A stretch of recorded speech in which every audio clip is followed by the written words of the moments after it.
जी बिस्मिल्लाहिर्रहमानिर्रहीम। अस्सलाम वालेकुम डियर स्टूडेंट्स, कैसे हैं? ठीक है। अच्छा, आज हमारा चैप्टर का तकरीबन लास्ट टॉपिक है। इसके बाद एक या दो टॉपिक रह जाएंगे, स्मॉल टॉपिक हैं वो। तो आज का जो हमारा टॉपिक है वो है मेजरमेंट के अंदर जो एरर्स होते हैं, छोटी मोटी मिस्टेक्स, गलतियां जो रह जाती हैं, उनको हम कहते हैं एरर्स। एरर का मानी गलती होता है। तो टॉपिक होगा types of errors in measurements. देखिए, हम पूरे चैप्टर में मेजरमेंट का टॉपिक बार बार पढ़ रहे हैं कि मेजरमेंट क्या होती है, कैसे की जाती है, कौन से इंस्ट्रूमेंट हैं, फिजिकल क्वांटिटीज की मेजर। पहला टॉपिक हमारा ये था कि physical quantities, all measurable quantities are called physical quantities, जिनकी हम पैमाइश कर सकते हैं। तो पैमाइश करने का जो तरीकाकार है, जो इंस्ट्रूमेंट्स हैं, उस पर हम सारा वो पढ़ रहे हैं। मेजरमेंट होती क्या है, उसके यूनिट्स क्या हैं, उसको लिखने का तरीकाकार क्या है, जिसमें हमने एसआई पढ़ा, जिसमें हमने साइंटिफिक नोटेशन पढ़ा। उसके बाद हमने ये देखा कि मेजरमेंट करने के लिए मुख्तलिफ क्वांटिटीज़ को हम मेजर करने के लिए मुख्तलिफ इंस्ट्रूमेंट यूज़ करते हैं। जैसा कि हमने लेंथ मेजरिंग के लिए मीटर रोल और मेजरिंग टेप और साथ वर्नियर कैलिपर, स्क्रू गेज वगैरह हमने देखे। उसके बाद हमने वॉल्यूम मेजर करने के लिए सिलेंडर और डिस्प्लेसमेंट कैन मेथड देखा। उसके बाद टाइम मेजर करने के लिए हमने स्टॉप वॉच की टैप्स वगैरह और ये पढ़ी थी। मुख्तलिफ फिजिकल क्वांटिटीज़ को मेजर करने के लिए हम मुख्तलिफ इंस्ट्रूमेंट पढ़ते रहें। तो जब भी हम कोई मेजरमेंट करते हैं तो वो 100% एक्यूरेट नहीं हो सकती। हमेशा कोई ना कोई कहीं ना कहीं उसकी कैलकुलेशन में, उसकी मेजरमेंट में, इंस्ट्रूमेंट में या इंसान की वजह से उसमें कहीं ना कहीं 100% एक्यूरेट हम नहीं कह सकते। फॉर एग्जांपल, एक लंबाई हम पैमाइश कर रहे हैं, हम कहते हैं कि 250 मीटर आ गया। तो एग्जैक्ट ये नहीं कि 250 मीटर ही होगा, उसमें आगे सेंटीमीटर का या सेंटीमीटर के 10वें हिस्से का या 100वें हिस्से का फ़र्क लाजमी हो सकता है। तकरीबन हर मेजरमेंट में बहुत थोड़ा हो सकता है। सिर्फ ये हो सकता है कि एरर तो होंगे। हमारी कोशिश ये होती है और होनी चाहिए कि एरर्स मिनिमम हो। ठीक है, जब भी कोई चीज़ पैमाइश करते हैं तो हम उसको 100% एक्यूरेट नहीं नाप सकते, बल्कि हम ये कर सकते हैं कि उसमें 99.999% तक शायद चले जाए। मतलब अपना एरर को मिनिमाइज कर लें, जितना गलती का इम्कान है उसको कम कर सके। तो ये था हमारा एरर्स के बारे में इंट्रोडक्शन के एरर होते क्या। अब जब भी हम साइंटिफिक मेजर करते हैं, कि इंस्ट्रूमेंट यूज़ करते हैं, तो मेजरमेंट के अंदर बहुत सी वजूहात हो सकती हैं, बहुत सी किस्में हो सकती है एरर्स की। तो बेसिक जो टाइप्स हैं वो तीन टाइप्स हैं एरर्स की, वो हम वन बाई वन पढ़ लेते हैं। पहला जो टाइप है वो है ह्यूमन एरर। पहली टाइप क्या होगी? Human errors. नाम से ही पता चल रहा है कि ये इंसानों की वजह से, जो बंदा पैमाइश कर रहा है उसकी वजह से, उसकी कोई भी वजह हो सकती है, उस वजह से, इंसान की वजह से जो एरर या मिस्टेक होती है उसको कहा जाता है ह्यूमन एरर। इसका मतलब क्या है कि एक इंसान जिसको सही पैमाइश इंस्ट्रूमेंट का यूज़ ही सही नहीं आता, उसको हम वर्नियर कैलिपर अब जैसे देख रहे थे, तो वर्नियर कैलिपर को अगर हम यूज़ करें, एक बंदे को उसका यूज़ सही नहीं आता, तो वो हो ही नहीं सकता कि वो ठीक मेजरमेंट कर ले। ठीक है, बहुत मुश्किल है। तो एक तो ये वजह हो सकती है। दूसरा ये भी हो सकता है कि एक इंसान अगर उसको तरीका आता भी है लेकिन उसकी डेफिशिएंसी है, कोई इनएबिलिटी है, कोई क्या कह सकते हैं, कमजोरी है, मतलब देखने के, नज़र की, सुनने की, कान की, तो ये वजूहत भी हो सकती है। मिसाल के तौर पर ना, हम ये जैसे इंस्ट्रूमेंट, हम ये देखें, हम ये कह रहे हैं कि इसकी फरमाइश कर दो कि कितना है बोर्ड का, हम यहाँ से यहाँ तक रखेंगे। फॉर एग्जांपल, हम देख रहे हैं कि इसके बीच में कितना डिस्टेंस है, तो हम यहाँ से यहाँ तक देखेंगे। एक बंदे को नज़र सही नहीं आ रहा, वो 83 को 84 पड़ जाएगा, या 83 को 82 पड़ जाएगा। 83 पॉइंट के साथ जो 5-10 लाइन्स हैं उनको नहीं देख सकता। तो जाहिर बात है, इंसानी गलती है, बहुत बेसिक और सिंपल सी बात है। ह्यूमन एरर्स को देखने की वजह से, सुनने की वजह से मसाइल आ सकते हैं। तो मेजरमेंट में मिस्टेक जो है वो इंसान की अपनी एबिलिटी की वजह से भी आ सकता है। मतलब इसका आप कुछ भी डिटेल अपनी मर्जी से लिख सकते हैं। ड्यू टू इनएफिशिएंसी आप कह सकते हैं, इनएबिलिटी कह सकते हैं ऑफ ह्यूमंस। ठीक है, इंसान को पता ही नहीं है, तरीका ही नहीं पता, इंस्ट्रूमेंट यूज़ करना नहीं आता, या उसकी कुदरती तौर पर इंसान की तबीयत ऐसी है या उसकी नज़र में, आँख में, मतलब सुनने के मसाइल हैं, कुछ और इशू है, मैं उसका फॉर एग्जांपल हम देख रहे हैं कि जैसे देखें ये एक चीज़ हम कहते हैं कि यहाँ से देखें इसकी हाइट कितनी है। अब नीचे से इधर तक अगर हम हाइट फाइंड करना चाह रहे हैं तो ये ऊपर आ रहा है, फॉर एग्जांपल इधर से ये निशान लगा है, तो मज़ीद ऊपर गए तो ये, अब मुझे नज़र आ रहा है कि ये 39 और ये सारा मतलब 100 सेंटीमीटर है, ठीक है। तो एक बंदा जिसका कद ये है, ठीक है, एक मीटर है ना पूरा ये, तो अब बंदे का कद ही इतना है, उसकी सलाहियत ही नहीं है, तो वो यहाँ से देखेगा, बोलेगा जी 99.5 है, ठीक है। तो मिसाल दे रहा हूँ मैं, कुछ भी वजूहत हो सकती है, लेकिन इंसान की वजह से जो गलती होती है, जो एरर होता है, वो उसको ह्यूमन एरर कहा जाता है। इसको इम्पॉर्टेंट चीज़ तो ये है कि एरर तो होता है, इसको रिमूव कैसे किया जा सकता है, ठीक है, इसको मिनिमाइज कैसे किया जा सकता है, ये हमने सोचना है।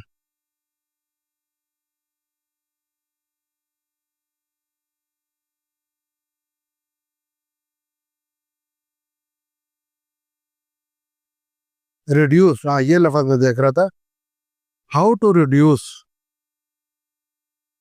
ह्यूमन एरर, कि इंसान के जो गलतियां हैं उसको कैसे रिड्यूस किया जा सकता है, इसको कम किया जा सकता है।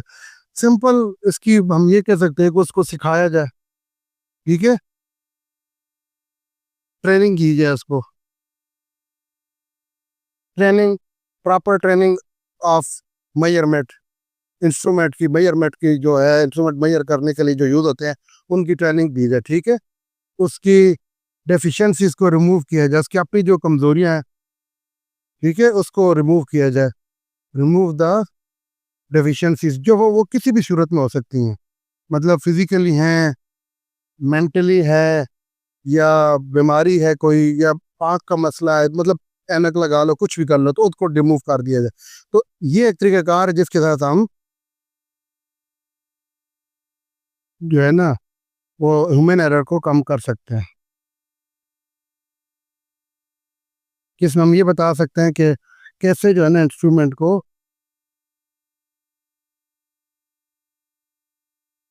यूज़ करे और अपनी जो ह्यूमन एरर है उसको रिमूव करे। दूसरा ये भी हम कह सकते हैं कि इंसान की बजाय ऑटोमेटिक सिस्टम कर दिया जाए, कंप्यूटराइज सिस्टम हो, डिजिटल हो, रीडिंग लेने का अपरेटस यूज करने का डिजिटल मेथड आ जाए। मिसाल इसकी है कि देखिए, वर्नियर कैलिपर हमने कहा था कि 0.1 मिलीमीटर तक कर सकता है, ठीक है, वर्नियर कैलिपर 0.1 मिलीमीटर तक फॉर एग्जांपल कर सकता है, तो पैमाइश कर सकता है ना, सही।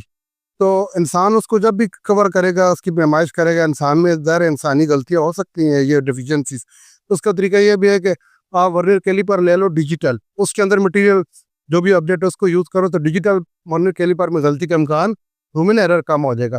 तो ये था हमारा फर्स्ट ह्यूमन एरर। सेकेंड आता है कि हम इसमें चलते हैं, ज़्यादा डिटेल इसकी नहीं, बस बेसिक ये पता होना चाहिए आपको, सिस्टमेटिक एरर। दूसरे एरर की टाइप कौन सी है? Systematic error. सिस्टमेटिक नाम से पता चल जाता है कि सिस्टम का एरर हो, मतलब सिस्टम के अंदर, उस इंस्ट्रूमेंट के अंदर, उस प्रोसेस के अंदर ही एक मिस्टेक है। जैसा कि हम वर्नियर कैलिपर यूज कर रहे हैं, ठीक है, तो वर्नियर कैलिपर के पता चले कि जब वो कुछ जाज को मिलाते हैं तो जीरो मिलते ही नहीं जीरो के साथ, तो it is due to instrument, ठीक है। This error occur due to instrument, उस आले की वजह से हो सकता है। फॉर एग्जांपल जीरो एरर, ये एक मिसाल दे रहा हूँ कि जीरो एरर अगर आ रहा है, एक चीज का जीरो है ही नहीं, वो जीरो पे होती नहीं है, तो हम पैमाइश बार बार कर रहे हैं, वन पे आकर रुक जाता है।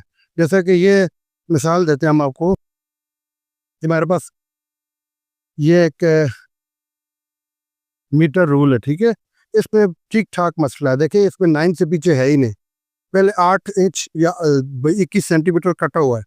अब इसके साथ हम पैमाइश करेंगे ना इस बोर्ड की, ये बोलेगा 99 100 यानी 1 मीटर, और मजीद आगे हम कुछ करना चाहें तो ये 20 30 सेंटीमीटर 40, और हम बोलेंगे 140 सेंटीमीटर है। हालांकि ये तो जीरो एरर है इसमें, इसका तो जीरो जीरो से मिल ही नहीं रहा, यहाँ पे जीरो होना चाहिए। 8 सेंटीमीटर, ये तो बहुत बड़ा ज़र नजर आ रहा है ना। अक्सर मीटर रूल, ये कोई भी इंस्ट्रूमेंट होता है, आप देखें जब कोना होगा उसको तो यहाँ पे कोना गल जाएगा, थोड़ा सा मोड़ पानी की वजह से, रगड़ा खाने की वजह से चीज टूट जाती है, तो वहां से वन जो है छुपा होता है या जीरो छुपा होता है, वन आधे से शुरू होता है, तो ये जीरो एरर शो करता है। हम रिमाइश करेंगे तो गलती आएगी, तो दिस इज सिस्टमेटिक एरर। और इसको हम कैसे रिमूव कर सकते हैं? हाउ कैन वी रिमूव बोले या रिड्यूस बोले?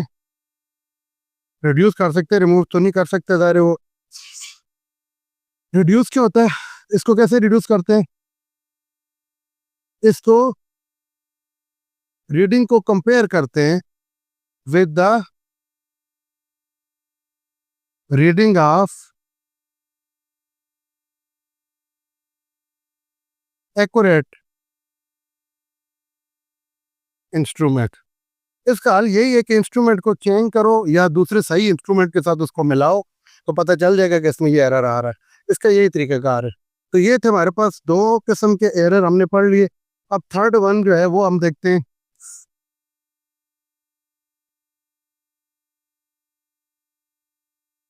थर्ड कौन सा है जी?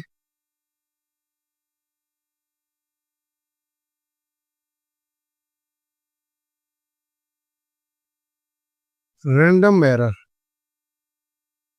कोशिश करें चीज़ों को नाम से ही समझ लें, याद रख लें। रैंडम का मान ये होता है कि बिल्कुल without plan, without any proper sequence या रीज़न, कुछ भी वजह हो सकती है, अनएक्सपेक्टेड हो सकता है।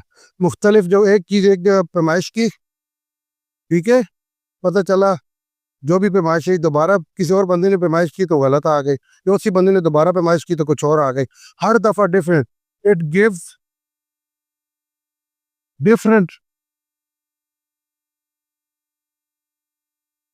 रीडिंग्स एट डिफरेंट प्लेसेस या इंटरवल्स। मुख्तलिफ जगहों पे मुख्तलिफ वक्फे के बाद आप चेक करेंगे ना तो मुख्तलिफ रीडिंग देता जाएगा। और ड्यू टू अनएक्सपेक्टेड रीजन होता है, due to unexpected and unknown reason. इसकी वजह हमें डायरेक्टली पता होती है और ना कोई उम्मीद होती है कि ऐसे गलती होगी, ऐसे इतना आ सकता है, गलती आ सकती है। तो इसका तरीकाकार क्या होता है? हाउ टू रिड्यूस, इसको रिड्यूस कैसे किया जा सकता है, कम कैसे किया जा सकता है? एक ही तरीका है कि take multiple readings and find their average. बहुत सारी रीडिंग्स ले लें, 10 15 20 रीडिंग्स ले लें, उनको एवरेज कर लें, तो ओवरऑल असर जो है इसका कम हो जाएगा। ख़त्म तो नहीं हो सकता लेकिन इफेक्ट इसका कम हो जाएगा। तो ये था हमारा कुछ एरर्स के बारे में। 3 किस्म के एरर्स होते हैं, हम बहुत ज़्यादा डिटेल में नहीं कर सकते, उनको बेसिक लेवल पर हमने बता दिया आपको। There are 3 types of error: human error, systematic error and random error. Human error क्या होता है? इंसान की वजह से जो गलती आती है, क्या उसके इनएफिशिएंसी है, इनएबिलिटी है। सिस्टमेटिक एरर क्या है? ऑपरेटर्स की वजह से, उस आले की वजह से, उस आले में भी गलती हो सकती है। देखिए आप सामान दुकानों पे जब लेते हैं तो कभी कभी वो बहुत ज़्यादा थोड़ी सी चीज़ को ज़्यादा दिखा रहा होता है, वो आले की खराबी होती है। तीसरा, उसको रिड्यूस कैसे किया जा सकता है?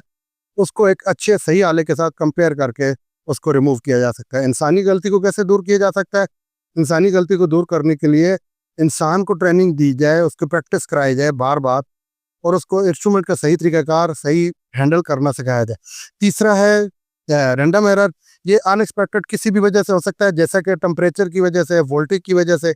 मतलब गर्मी है तो एक चीज़ रीडिंग दे रही कुछ और, टेम्परेचर बढ़ा हुआ है, गर्मी ज़्यादा हो गई तो उसकी रीडिंग में फ़र्क आ गया। हमें ख्याल ही नहीं है कि मौसम की वजह से भी इफेक्ट पड़ता है इसमें। वोल्टेज की वजह से एक हम रीडिंग की कोई इंस्ट्रूमेंट यूज़ कर रहे हैं, डिजिटल स्केल है, पता चला इसका वोल्टेज ही कम आ रहा था तो उसकी रीडिंग कम दिखा दी या ज़्यादा दिखा दी, वोल्टेज का इफेक्ट आ गया। इस तरह बहुत सी रीजनिंग होती है रैंडम एरर की। इसको रिमूव कैसे किया जा सकता है? इसको रिमूव करने का तरीकाकार कि इसको 5 10 15 दफ़ा रीडिंग ले जाए, जितनी ज़्यादा रीडिंग लेंगे उतना अच्छा रिजल्ट आएगा, और उसको एवरेज निकाल लें।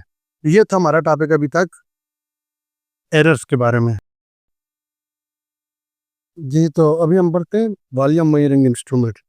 वॉल्यूम मेजरिंग इंस्ट्रूमेंट मतलब कि किसी चीज़ का वॉल्यूम हमने फाइंड करना हो तो सबसे बेसिक जो इंस्ट्रूमेंट होता है वो मेजरिंग सिलेंडर होता है। मेजरिंग सिलेंडर एक it is a cylinder of glass और transparent plastic which scale in cubic centimetres और मिलीलीटर्स। ये एक शीशे का पार्ट होता है, बर्तन होता है, जिसके अंदर मुख्तलिफ जो है ना निशान लगे होते हैं, स्केल्स बने होते हैं। उससे ये पता चलता है कि कितने ये लिक्विड का आम तौर पे वॉल्यूम फाइंड करने के लिए होता है। ये हमने ज़रा और बना दिए, आप देखें इस तरह का अपने लेबॉर्ट्री वगैरह में, घरों में, या इवन कि आप देखें वो जो पेट्रोल वगैरह पेट्रोल पंप पे जो चेक करते हैं ना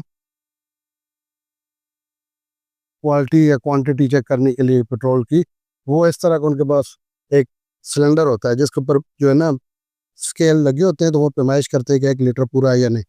ये है, ये एक मिसाल है मिली लीटर की या लीटर की। तो जब भी लिक्विड की पैमाइश करनी हो तो हम इसको इस तरह के सिलेंडर में डालेंगे, तो जितने तक वो पहुंचेगा साइड से बिल्कुल, मैंने उस दिन बताया था पैरेलक्स एरर से बचने के लिए बिल्कुल उसको सामने से देखेंगे ताकि उसके पैमाइश पता चल जाए। अगर आप इधर से देखेंगे या उधर से देखेंगे तो गलत तरीका है, ये तरीका ठीक है। इधर से पैरेलक्स एरर आ जाता है। पैरेलक्स एरर पिछली वीडियो में बताया क्या होता है, जिसमें हमें आँख के पोजीशन की वजह से गलती आती है मेजरमेंट में। तो ये मैं बात कर रहे थे हम मेजरिंग सिलेंडर की। ये ऐसा सिलेंडर होता है जिसमें हम लिक्विड वगैरह डाल के उसके वॉल्यूम फाइंड कर सकते हैं कि कितना वॉल्यूम है। ठीक हो गया। अच्छा, ये होता है, इसका मकसद क्या होता है, to find the volume of liquid. इसको हम ये भी कह सकते हैं, it is used to measure the volume of liquids. ठीक है, लिक्विड्स का वॉल्यूम फाइंड करने के लिए इस्तेमाल करते हैं। ये भी कह सकते हैं, और साथ of liquids are non dissolvable solids. इसका क्या मतलब है कि ये लिक्विड का वॉल्यूम फाइंड करने के लिए भी इस्तेमाल होता है, और नॉन डिजॉल्वेबल जो सॉलिड होते हैं उनका वॉल्यूम फाइंड करने के लिए भी इस्तेमाल होता है। ये सिलेंडर इस तरह का। कैसे? लिक्विड को तो आपको पता है कि आपके पास एक गिलास में पानी है, वो आप इस बीकर में डालोगे, इसको सॉरी इसमें सिलेंडर में, तो बता देगा कि किस लेवल तक जा रहा है। लेकिन अगर आपके पास कोई ऐसी चीज़ है जिसका हमें मास फाइंड करना है, मिसाल के तौर पर ना ये गिलास है, इसमें पानी है, हम इसको इसमें डाल देंगे तो पता चल जाएगा कि इसमें कितना मिलीलीटर पानी था। मैं पी भी लूँ ये पानी।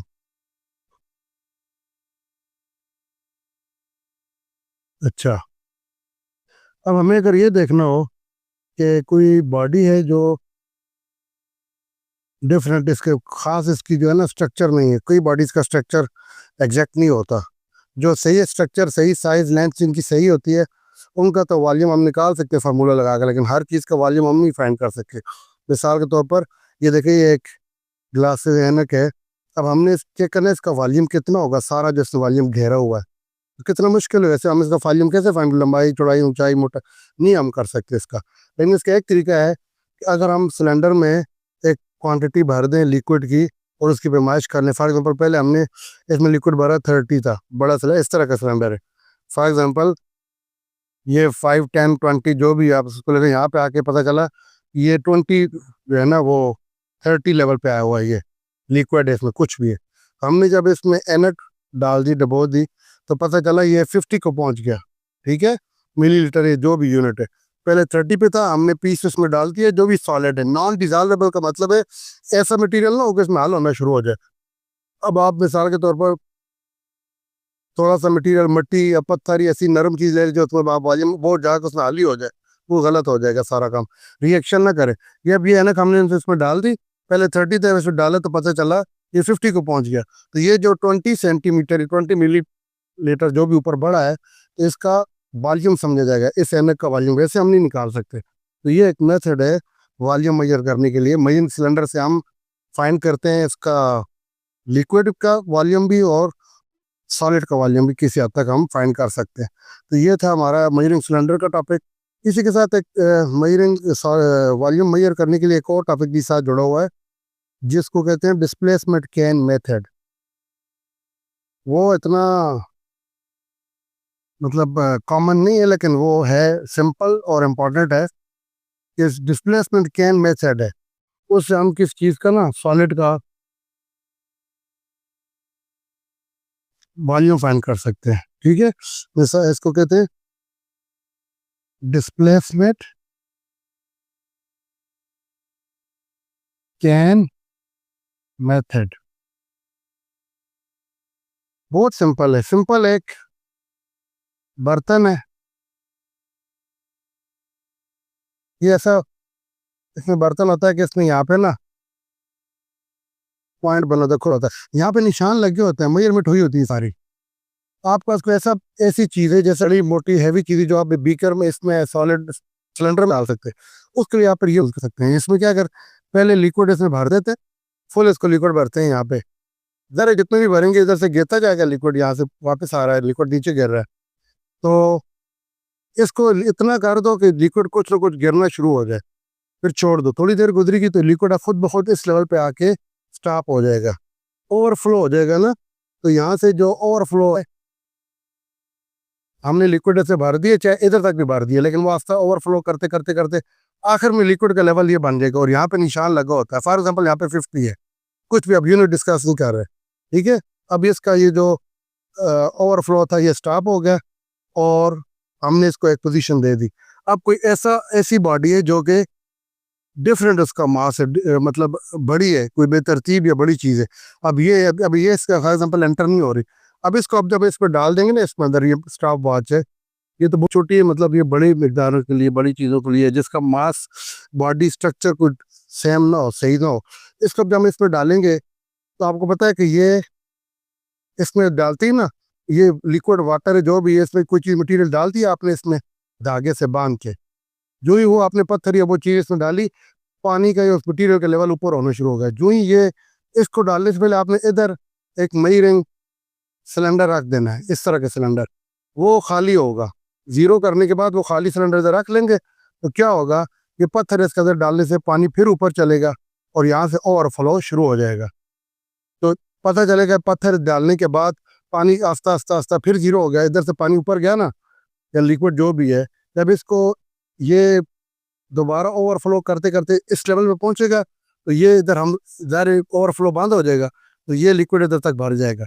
हम इसकी पैमाइश तो हमें पता है कैसे होती है, यानी मटेरियल डालने से जितना पानी या लिक्विड बाहर आया उसकी पैमाइश कर लेंगे, तो वो क्या बताएगा, इस बॉडी का वॉल्यूम बता रहा होगा, क्योंकि वाटर भी जो या इधर लिक्विड जो आया वो भी वॉल्यूम मेजर कर रहे हैं ना हम उसका, ये वॉल्यूम की यूनिट है, सिलेंडर वॉल्यूम को पैमाइश करने के लिए होता है। तो जितना लिक्विड इसमें आया, जितना वॉल्यूम उस लिक्विड का है उतना वॉल्यूम उस सॉलिड का है। वॉल्यूम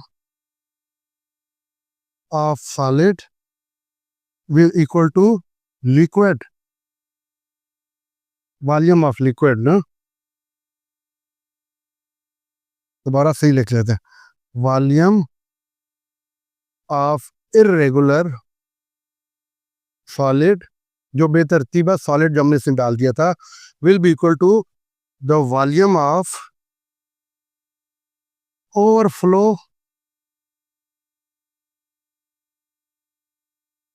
ओवरफ्लो जो हो चुका है